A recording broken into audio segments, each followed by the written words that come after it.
在讨论经济的决策之前，我们要先看政治的大方向。所以呢，这一次布林肯和习近平的会面是一个蛮重大的会面。那我们要去看它的是摩擦升级，还是他们讨论的方向有所改变？在分歧的部分呢，中国指责美国致力于扼杀中国的技术，并且把中国围堵在太平洋的利益区块。拜登政府对中国的廉价出口和危及美国的就业感到担忧，并且告诉他，如果呢中国政府不在乌克兰战争中撤回对俄罗斯的支持，将会对中国实施更多的制裁。在两国的官员均表示他们在一些比较小的务实方面取得一些进展，包括未来几周内的中美人工智慧会谈，还有他们将表示继续改善两军之间的沟通，增加文化交流。但是呢，在战略方面的问题双方对改变对方都没有抱持什么期望。那现在有一点陷入冲突的僵局啊。目前看起来两国可能跌到了两国的关系可能跌到了10几年前的低点，但是呢，最近可能趋于稳定。那目前来说，中国对于俄罗斯的支持，那会不会抬出更多的经济制裁？那目前来说，中国呢是否认他对于俄罗斯提供武器，那美国呢说这是一条红线。中国几乎没有表现出减少与俄罗斯联络的倾向。在俄罗斯的总统来访问中国的时候，就在布林肯从上海抵达北京不久，俄罗斯的总统普丁宣布，他在5月份可能会访问中国。所以呢，现在呢就是中国、美国、俄罗斯3国的角力。那俄乌战争呢，什么时候会结束？其实也是一个很大的问题那我个人认为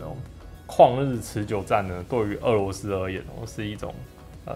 极大的杀伤力那它会维持多久呢？我个人认为不会太久。为什么我这样猜想？因为你看全球的原物料现在除了通货膨胀之外，像铜啊、铁啊，还有铝啊，短期内都大幅度飙升那像这种原物料大幅度飙升，有几种情况会出现。一种是景气循环，当景气循环到谷底的时候，它就是景气要再度往上的时候，制造业它也即将兴起，它会带动原物料的上涨。另外一个呢是景气过热，当热到一定的阶段的时候呢，原物料也会大幅度上涨，但到中间的时候，原物料就不会动。所以目前看起来就是除了景气之外，也有可能就是市场上认为俄乌战争不会太持久，所以对于战后重建这件事情来说，会推动原物料的上升。那目前来说，中美贸易的摩擦是升温的。那美国的官员出于国家安全的考量，正在对中国进口的商品增加新的关税，并向中国的技术出口实施更多的限制。那中国外交部就说，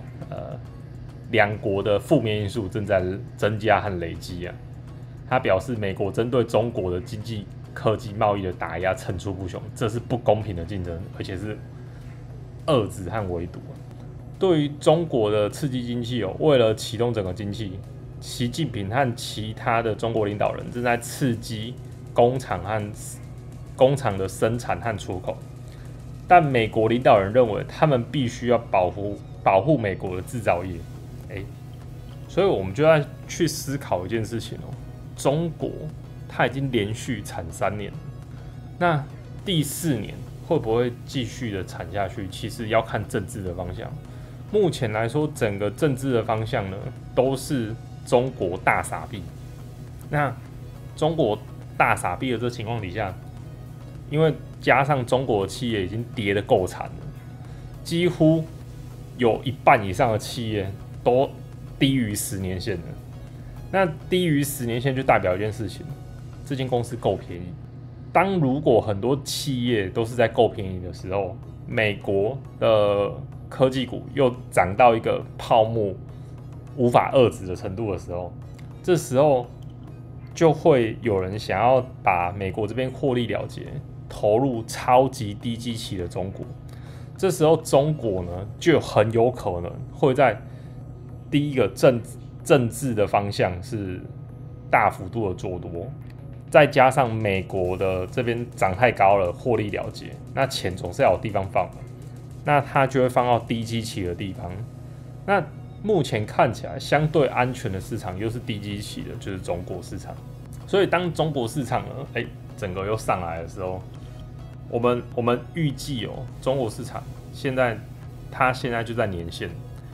当政策做多，它又在年线，这时候它是底部的几率非常非常非常非常的高。所以在年线的时候，我个人觉得不妨做一笔投资在年线。就是我认为不管什么市场如果到年线的时候，尤其是从底部到年线的时候，它短期看起来涨很多啦，但是以中长期而言到年线都只是刚开始而已。那接下来呢，就是美国和中国的人文外交我们就跳过目前来说，中美关系的前景分歧加剧，因为乌克兰和中东的地缘政治端带来了更多的挑战。那第二个，保持沟通，两国都在努力的挽回他们所能挽回的，双方均表示继续改善沟通，增加交流。再来就是前景不明，目前基本的战略问题上，双方对于改变对方都不抱持什么希望，所以呢，现在就是两军交战之前的对峙其实已经开战了。那首先我们来讨论这个问题就是我们去想一下，我们去思考一下，中国呢，它把这一次中国压住是压在中国制造业什么？就是中国现在要抢全球的汽车的市场。那全球汽车市场这一块以制造业来说，中国的成本是可以打败全球的。目前看起来是这样。而且中国的制造业的成本也算非常便宜，人工便宜，材料便宜，所以单就制造的这一块中国全球没有一间企业是可以跟中国的企业对拼的。那我们换个角度来想一件事情就是制造业这一块打不过，但是有其他产业打得过例如美国最强的软体产业。在软体产业这一块中国完全不可能跟美国竞争。那美国企业呼吁对于中国采取更多的保护措施简单来说，就是这个美国企业呢，也是希望他们的政府帮他们做一些事情。当然，这个我个人认为他确实做了等一下我们就会看下一则报道。所以从这角度而言中国的。就是美国对于中国的竞争他们完全是放弃制造业这一块，当然也有在防，但是软体这一块他们防得更深，他们从设备就开始防了。我举个例子像 NVIDIA 的美国的7大巨头，每一家公司我相信跟 NVIDIA 都有一个很大的合作，就是有购买到很多的 AI 伺服器设备。但问题是中国买得到吗？一样的企业，中国买得到吗？百度买得到吗？对不对？那这个小米汽车它买得到吗？它买不到这些更大型的 AI 的伺服器。那相对它买不到，它在软体这一块它就会远远的落后美国的企业。再加上汽车市场是战略型的市场。因为汽车其实它的零件有非常多，所以一个汽车制造业要上来，它相对大于把整个国家的一个就是劳工的人数带动上来的一个层面会比较高一点。所以几乎所有的国家都有自己的汽车产业，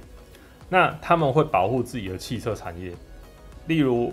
我们德国的汽车产业、日本的汽车产业，其实都有国家保护，包括我们台湾的汽车产业有国家保护。那为什么要去保护它？就是因为它可以为我们带来很多的就业机会。那从这角度而言哦，中国的汽车产业要蚕食其他国家的汽车产业的时候，一定会遇到政治的对抗，不可能没有，一定会遇到政治的对抗。那政治的对抗里面呢，就是谁要往前，谁要往后嘛。那目前来看起来哦，中国呢，它有在让步，尤其在让步这个美国的软体业这一块。好，那这个呢，就是一个大方向，就是大方向前进的过程。那第二个呢，我们来看一下特斯拉哦，在布林肯拜访中国过后，特斯拉马上哦，伊隆马斯克马上就开始了中国之行。伊隆马斯克在4月28号抵达北京，这一次呢，他是非常低调的来北京哦。那目前来说，会见了中国国务院的李强，但中国媒体还没有表示说他们讨论的是不是全是为了自动驾驶的数据。但我相信哦，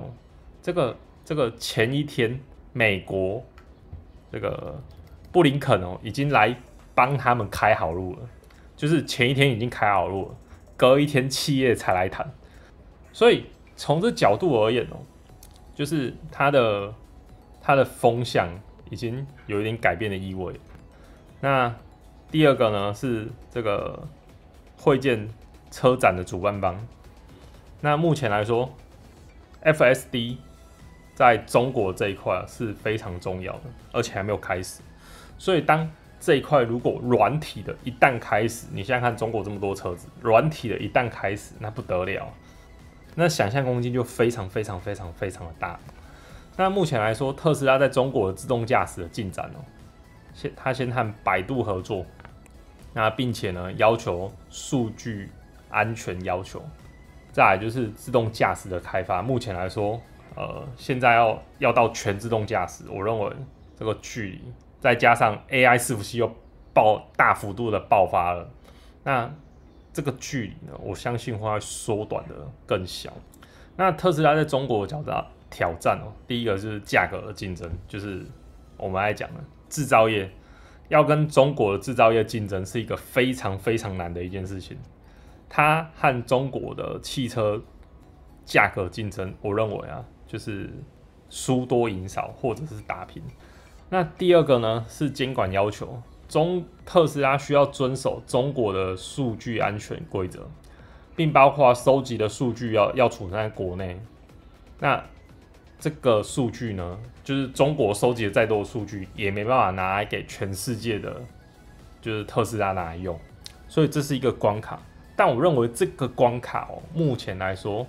被布林肯打开了啊，这是我们的猜测啊。因为没有那么巧的，政府昨天刚谈完，隔一天马斯克就屁颠屁颠的跑来中国了。所以呢，这个我认为是一个，就是这个监管要求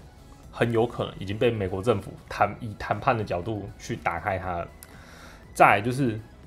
技术的追赶，目前来说，中国的车商哦，正在推出类似自动驾驶的功能，和特斯拉展开激烈的竞争。那我们就要回归我们原本在讨论的那个，就是政治，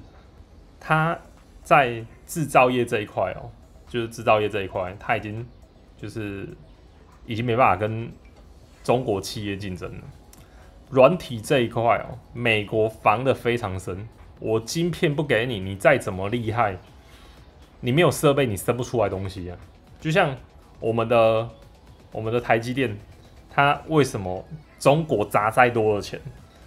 砸再多的人才，都砸不出一个中国的台积电出来？为什么砸不出来？那第一个，除了人才之外，还要有设备。你没有设备，你根本生不出这些东西来啊。那一样的道理，我美国企业像 NVIDIA， 我就不主动卖你中国。那我卖你中国都是阉割版的，我卖特斯拉是 H100， 你呢可能是 H10、H20， 我就是大幅下降就是就是计算能力。所以从这角度而言，就是中国的车商要赶上特斯拉，从软体的这个角度来说，是我个人认为非常难。再加上全世界的科技技术人才，全部都是往矽谷挤，没有人在往中国挤。所以中国它哪怕砸再多的钱，它短时间内也很难去，就是在自动驾驶的这一块，它很难去追上特斯拉。不止中国，我认为全世界都是，就是短时间内 FSD 的神经网络系统很难啊。再来就是特斯拉呢要在中国建立强大的团队，然后来因应就是市场激烈的竞争。那目前看起来，我认为特斯拉的人才竞争市场应该是没什么太大的问题。好，那这个就是我对于就是特斯拉的未来的看法。那还有一点就是FSD 它是软体。软体的估价和你硬体的估价是完全不一样的。软体的估价呢，我举个例子，像万年不涨的，像毛三到四，以我们台湾为主的话，就是像鸿海，它可能7年、5年才涨一次，那中间呢几乎都不会涨，就是它在区间盘整。那为什么？最主要就是因为它的毛利率非常非常非常的低。几乎都在5%到15%的边缘之间，所以一个汇率有大幅度的波动，其实你的利润就被吃掉了。换个角度而言就是软体的毛利率至少都在50%以上，甚至到70%、80%都有可能。而且它做一套，它可以全世界几百万、几千万、几亿人同时使用，所以软体的竞争呢，它的估值和制造的估值是完全不一样。当你软体的估值，我们下一次如果中国这一条路打通了，那软体的估值又不一样的时候，这时候你只要出现一个FSD 出现一个可能2%或3%的增长，那到就是估值的成长的时候，那个会用爆冲的。因为我们对于软体的估值本益比都是算100倍起跳，对于制造业的估值20倍就是极限。所以特斯拉目前来说，它的本益比大概是在40到70之间。那如果特斯拉完全转型到就是软体这一块的话，那它的后续呢，我个人认为就是一个非常非常非常大的跳跃。那这一次的财报呢，最重要的是什么？最重要的就是它特斯拉的最重要的就是第一个就是 FSD， 它呢推出了全自动驾驶，未来有可能会达成。那当你全自动驾驶出现的时候，会有一个东西叫做特斯拉是伊隆马斯克，他是说他把 Airbnb 和 Uber 两个加在一起。你的汽车就是你的房子，当你不使用它的时候，你可以拿来出租。这时候你软体点一点，你就可以出租了。而且呢，你可以指定它到哪里接触任何的人。再来就是如果你觉得我出租我一定要接贵宾，就是等级太低的，我就可能放弃掉。所以它可以就是指定接送5星级的客人。那如果呢他没有到达这个星级，那你就不去接他。所以从这角度而言特斯拉创造了一个就是不可思议的生意的形态。那这个生意的形态呢，如果只要在美国的某一个州开始实行了，那它的估值短时间就会创造不可思议的增长。所以呢，接下来我们8月份，它预计呢8月份呢就是会出现这个自动驾驶的，就是无人计程车出租的 APP。那这个 APP 只要一出来，哇，那个估值就会完全改变。所以你看特斯拉近期它的动作完全是 focus 在它的软体上面，所以中长期而言哦，特斯拉只要改变了这一块，我相信未来的就是大方向呢是直线往上的。好，那这个就是我们对于特斯拉的看法。那接下来呢，我们回归到行情来去看它哦。首先，美元指数，美元指数现在在105到106之间，但是这是一个恐怖的大颈线。这个大颈线一旦出来，应该画短一点。这大颈线一旦出来，哇，这不得了啊！它可能会挑战前面的115啊，或110啊。那美元指数如果到110的时候，其实对于整个市场来说的震荡哦，就会非常的剧烈。另外一个呢是10年期公债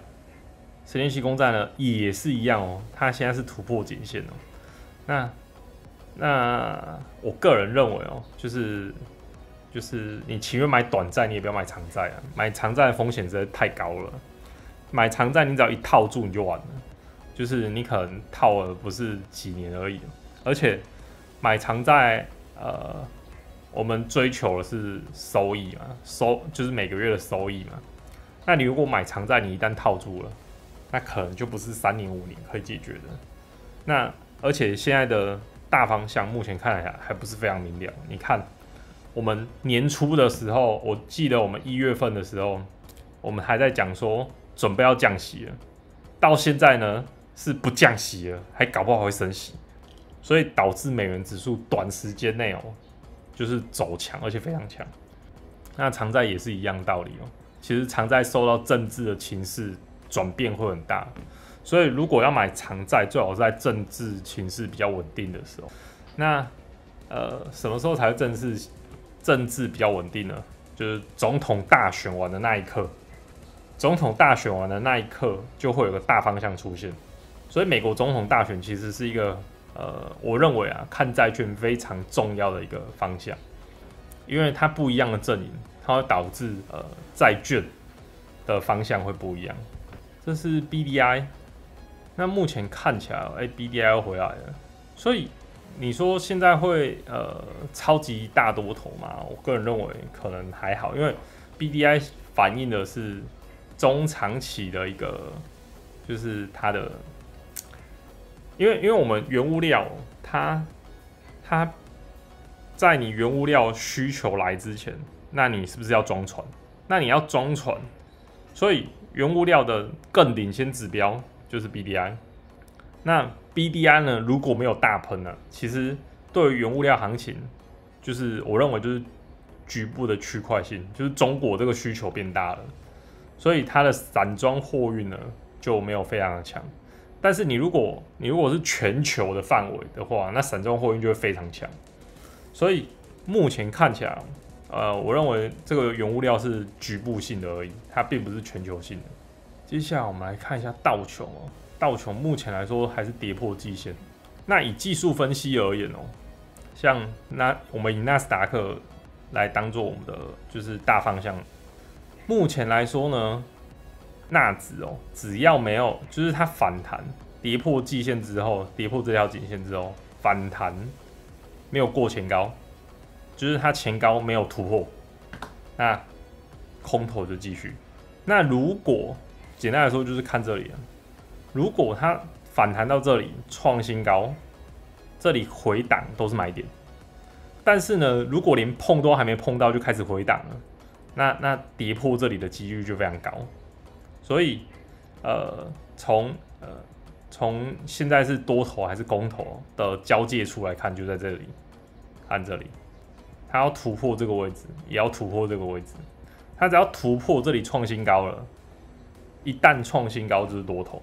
那多头就会继续，就是它后续持续突破的几率就非常高。但是呢，我再重新讲一次哦，它如果没有突破，在这附近就又下来了，那跌破的几率就非常高。所以短期哦，就是我们看极端值而言，它没有突破就不要碰它，它没有跌破也不要碰它。就是你不管你是要做多或做空哦，就是走极端值才会比较容易赚钱。那接下来呢，我们来看一下 S&P 500。S&P500一样哦，就是跟纳指差不多一样反弹到季线。那这是第一次黄金就是死亡交叉，第一次死亡交叉呢都很容易反弹，但是只有第一次，那就要看它反弹过后如果过高了，就是多头继续。那如果呢，连前高都没有到了，继续盘整或跌下来，几乎都是空头。所以在季线底下的最好都不要碰。那再来我们来看一下，这个是上证，美国的4大指数呢全部跌破季线，而中国的上证或者是恒生指数几乎都站上年线，都刚刚好站上年线。像你看上证指数刚刚好站上来哦，然后恒生指数呢